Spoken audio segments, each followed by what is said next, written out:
Followers into leaders and leaders into agents of change. We hope that this message is a blessing to you as you advance your life and discover your purpose. Now, let's go into the message. Keys to becoming a leader. Keys to becoming a leader. This is for housewives, students, mechanics, clerks. This session is for nursery workers, for politicians. It's for kings. This session is for secretaries. It's for masons and carpenters. How to become a leader. Leadership is very, very complicated because it is subtle. Most of the people who we call leaders are really not leaders. The problem is, if you don't know what something looks like, you can't tell it when you see it. I just said something important. In other words, if you don't know what a leader is supposed to be and look like, you can never ascertain when you saw one. So your definition and your concept of leadership is part of the problem of why we cannot find true leaders. And so this is why I use the term true leadership. If you read all of my books on leadership, you will find this term in the book. I never use the word leadership. I use the word true leadership because 90% of the leaders you call leaders are not true leaders.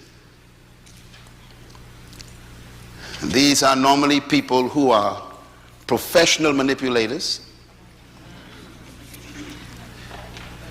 They wield power. They threaten people.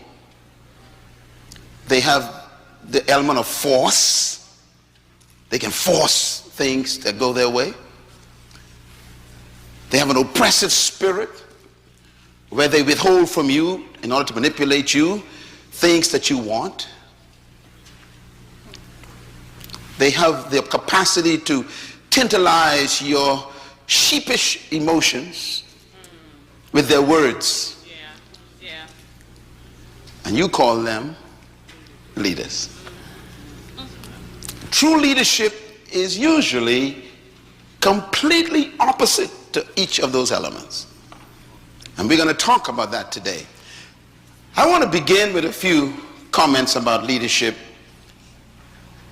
as to what true leadership is. First, make a note of this. True leadership is not about control. It's about service. Secondly, true leadership is not about power. It's about empowerment.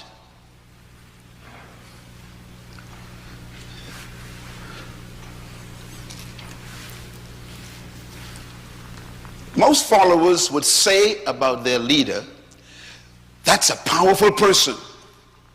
Well, you just exposed the fact that they are not a true leader.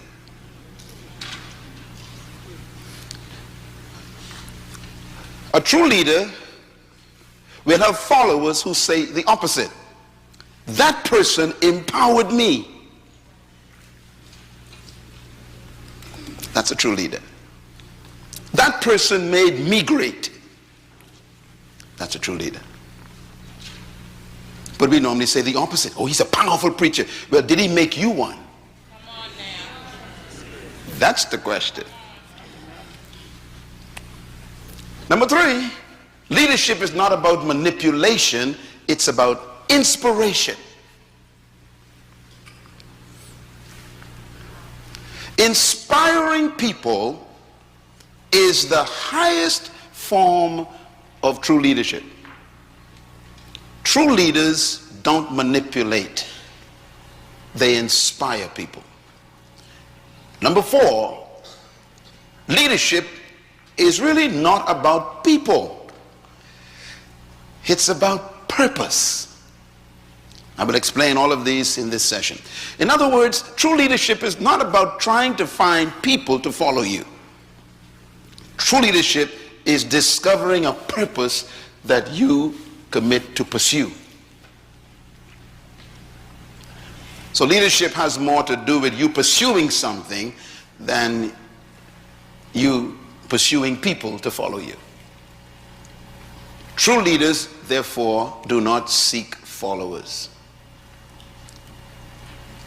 And number 5, true leadership is about becoming more than doing. You know, most people that we call leaders, we describe them as doing great things. But a true leader is more about a person becoming something they discovered about themselves. They are becoming it. And in the process of becoming themselves, they inspire other people. That inspiration is what influences the people, and they submit to the leader's vision. And so these are introductory thoughts about leadership. I want to talk a little bit about the kind of leadership that's destroying our world. And I'm going to repeat this every time I speak because these thoughts are so important. Number 1, politics without principles. This kind of leadership is destroying our countries. Politics without principles. I wish I could just come here and spend a whole day on this one statement. Because this one statement summarizes most of the failure in our political arena than any other component. Politics without what? Principles. I'm going to step on a limb here, but I think it might be helpful to you. You are about to enter a period of elections. And out of 360 million people, you've come down to 2 people to choose to lead you. When I study these 2 characters, I am sorry for your country. Out of 360 million people, you couldn't find better qualities of leadership.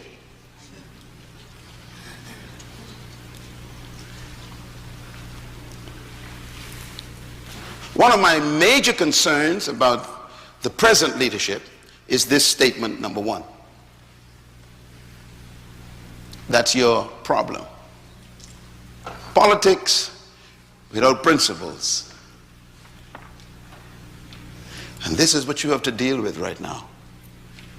I don't know if you are a kingdom citizen. I am not sure how you have to vote. I am praying for you. It's tough. Because the defects that exist in both are so serious that you are hard-pressed to decide between the 2. And that's because your culture, especially your political culture, does not lend itself to produce true leaders. Your culture produces deal makers.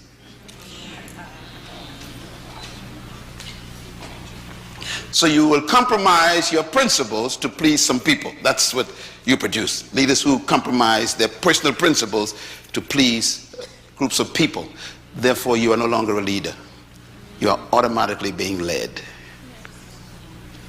This is your problem. The second leadership that will destroy us is pleasure without conscience.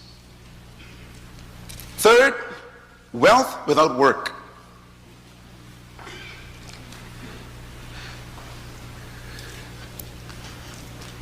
This kind of system will destroy a community when people would prefer to gain wealth without effort. And this is why I have my concerns about things like lottery. gambling. Because what you've developed is a culture of people who want something for nothing. You're destroying your country.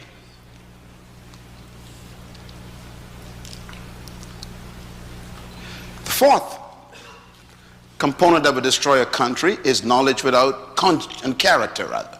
You know, a lot of smart people are using their knowledge to destroy. It seems as if the more intelligent we become, the more dangerous we become. People, for example, know the system so well that they can actually end up paying no taxes because they have knowledge you don't have. And therefore they violate character. Number 5, business without morality. This is what has destroyed our global economy lately. What have destroyed us is a few businessmen in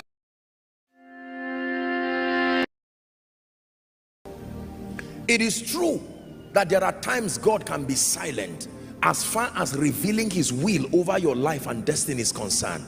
I was led of the Spirit to teach you this because I believe that there are many people who are in the season of the silence of God. There is something called the season of the silence of God. You pray, you fast, you do everything, and it looks like you are not hearing him. Let me tell you what that means. Every time God is silent,